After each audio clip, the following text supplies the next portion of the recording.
do Pai, do Filho e do Espírito Santo. Amém. Caros irmãos e irmãs, nos últimos programas nós falamos um pouco sobre o mistério da transfiguração do Senhor. Uma antecipação da experiência da Páscoa, um antegozo do reino.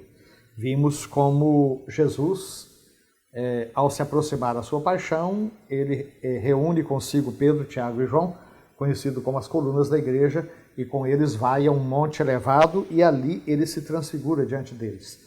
Ele permite que eles tenham uma experiência que eles só teriam em maior profundidade depois da Páscoa, depois da ressurreição do Senhor. De modo que Santo Tomás de Aquino nos lembra que se o batismo, pelo batismo de Jesus, foi manifestado o mistério da nossa primeira regeneração, que é o nosso próprio batismo, na transfiguração nós temos o sacramento da segunda regeneração, que é a nossa própria ressurreição. É interessante como na vida da gente, muitas vezes, a experiência da transfiguração pode ser uma grande realidade. Eu não me esqueço de uma experiência muito forte na minha vida. Eu era ainda estudante da engenharia quando o capelão lá do CTA, onde nós estudávamos, estava com leucemia. E já bastante debilitado, eu e um colega que hoje é diácono lá nos Estados Unidos, fomos visitá-lo na casa que ele estava, de uma catequista em Taubaté, Padre José Maria da Silva Ramos. E quando nós chegamos, ele estava no leito, pele sobre ossos. Mas na hora que ele nos viu, um sorriso iluminou seu rosto, ele levantou os bracinhos, né, já bastante finos, e começou uma oração ali, até que ele adormeceu, os braços caíram de novo, né? E eu me virei para o meu colega e disse, nós viemos aqui para consolar e saímos consolados. De fato, ali no meio daquele sofrimento terminal, né, digamos, daquele nosso irmão padre, a força de Cristo, a força da ressurreição se manifestava. É a transfiguração, né, em que Jesus se dá a conhecer para além das aparências da sua fragilidade humana. Uma outra cena também que sempre me impressionou, um relato que eu conheci como a Flor de Nagasaki, quando uma missão de paz da ONU, justamente no dia da transfiguração do Senhor, visitava os escombros da cidade de Nagasaki, onde foi lançada a segunda bomba atômica. Nós sabemos que a primeira foi em Hiroshima, a segunda em Nagasaki. E ali, no meio daquela destruição, eles encontraram uma pequena flor que sobrevivera àquela hecatombe, àquela catástrofe. Era a vida que insistia teimosamente em continuar para além da imbecilidade do ser humano que é capaz de fazer tanta destruição. Então, mais uma vez, no dia da transfiguração, nós temos esta experiência de que, para além da própria destruição de uma bomba atômica, a vida se manifesta como quem tem a palavra final. Com isso, nós terminamos as reflexões sobre a transfiguração e nós chegamos ao parágrafo 557, onde nós vamos falar sobre a subida de Jesus a Jerusalém. Isso nos é narrado, sobretudo, por São Lucas, mas também São João menciona isso.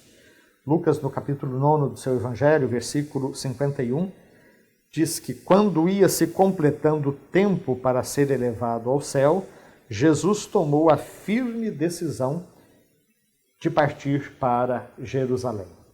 Jesus sabia que em Jerusalém ele encontraria oposições fatais, mas até o evangelista diz que ele endurece o rosto e ele se decide a caminhar firmemente para Jerusalém.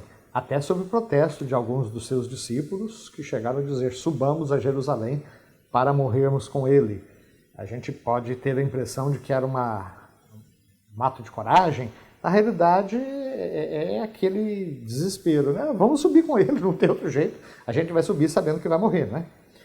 Então, com essa decisão, Jesus indicava que subia para Jerusalém, pronto para assumir todas as consequências de seus atos.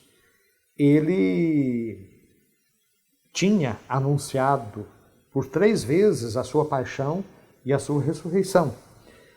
Vemos isso, por exemplo, no Evangelho de São Marcos, no capítulo 8º, 9º e 10º, por 3 vezes Jesus anunciando a sua paixão.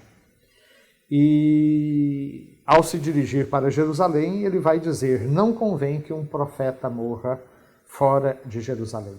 Lucas 13, 33. No parágrafo 558, Jesus então lembra o martírio dos profetas que tinham sido mortos em Jerusalém, como nos lembra São Mateus, no capítulo 23, versículo 37. E, no entanto, ele persiste em convidar Jerusalém a congregar-se em torno dele. Em Jerusalém existe um lugar que lembra o momento em que Jesus chora sobre Jerusalém.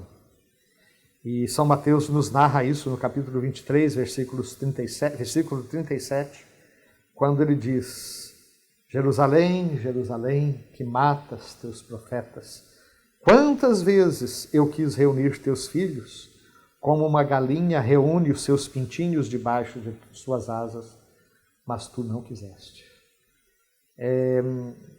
Uma lamentação doída de Jesus, quando ele percebe que, apesar de todos os seus esforços, justamente na Cidade Santa, ele estava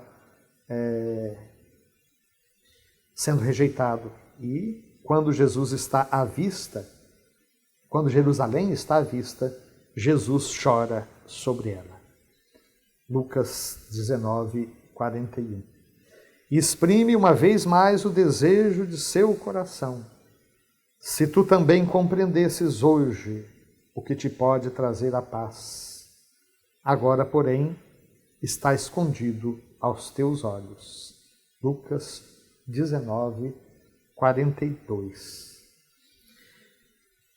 Ou seja, meus queridos,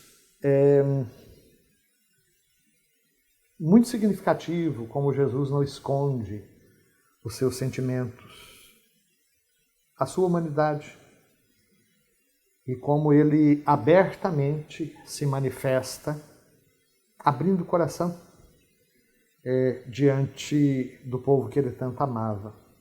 E ele sabia que ali caminhava para o desfecho da sua permanência nessa terra.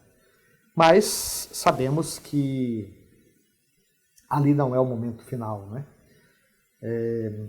Na Sexta-feira Santa pareceria tudo ter terminado, que tudo tinha terminado, mas na realidade ali tudo começava, porque a madrugada da Páscoa iria lançar luzes fulgurantes sobre a missão de Jesus. Chegamos então ao parágrafo 559, que trata da entrada messiânica de Jesus em Jerusalém. É o que nós recordamos no Domingo de Ramos, né?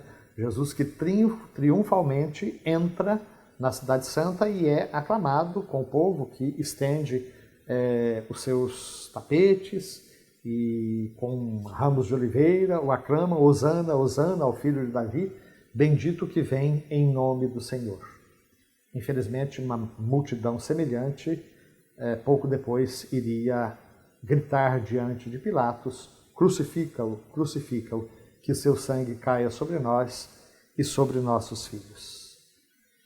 Nós, diante desse mistério da subida de Jesus a Jerusalém, desse fato, melhor dizendo, somos chamados a acompanhá-lo, mas também a discernir muito bem qual será a nossa posição diante dos acontecimentos.